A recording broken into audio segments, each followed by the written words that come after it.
কাঠের গুঁড়ো দিয়ে স্বাধীনতা সংগ্রামীদের ছবি তুলে ধরেছেন চন্দননগরের শিল্পী। ভারতের ৭৮তম স্বাধীনতা দিবসে কাঠের গুঁড়ো বিপ্লবীদের ছবি ফুটিয়ে তোলা হয়েছে।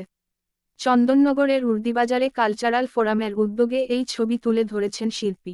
উর্দিবাজারের রাস্তার পাশে স্যান্ড আর্টিস্ট মোহাম্মদ সোহেল তার শিল্পত্ব ফুটিয়ে তোলেন। কাঠের গুঁড়োকে রং করে রঙিন ক্যানভাস তুলে ধরছেন। কাঠের গুঁড়োকে রং করে নেতাজি, চন্দ্রশেখর আজাদ, ভগৎ সিং ও আবুল কালামের ছবি ফুটিয়ে তোলা হয়েছে এখানে। বিভিন্ন বিপ্লবী, জাতীয় পতাকা থেকে সেনাদের ছবি তুলে ধরেছেন শিল্পী। এছাড়াও অঙ্কন প্রতিযোগিতা করা হয়। এই ওয়ার্ডের কাউন্সিলর ঋতুপর্ণা সাউ জাতীয় পতাকা উত্তোলন করেন। এছাড়াও এই অনুষ্ঠানে উপস্থিত থাকবেন শেখ আনোয়ার, মোহাম্মদ তাহেম সহ অন্যান্য সদস্যরা। বিশেষ করে মাইনরিটি কমিউনিটি শিক্ষাতে অনেক পিছিয়ে, সেটা এখন ভালোই লাগছে, অনেকটা এগিয়ে আছে। আমাদের এলাকার অ্যাডভোকেট আছেন, পুলিশ অফিসার আছেন, WBCS অফিসার হয়েছে, ন্যাশনাল অ্যাওয়ার্ড পাওয়া স্ট্যান্ডার্ড সোহেল এসছে আছে, ভালোই লাগে।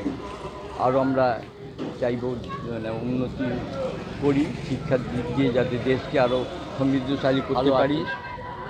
এই দিদি রাষ্ট্রপতি পুরস্কার প্রাপ্ত, কিন্তু সোহেল কিন্তু এটা গড গিফটেড, এটা কোনোদিন আমরা হঠাৎ আমি দেখে অবাক হয়েছিলাম কলেজ যখন প্রোগ্রামটা করলাম।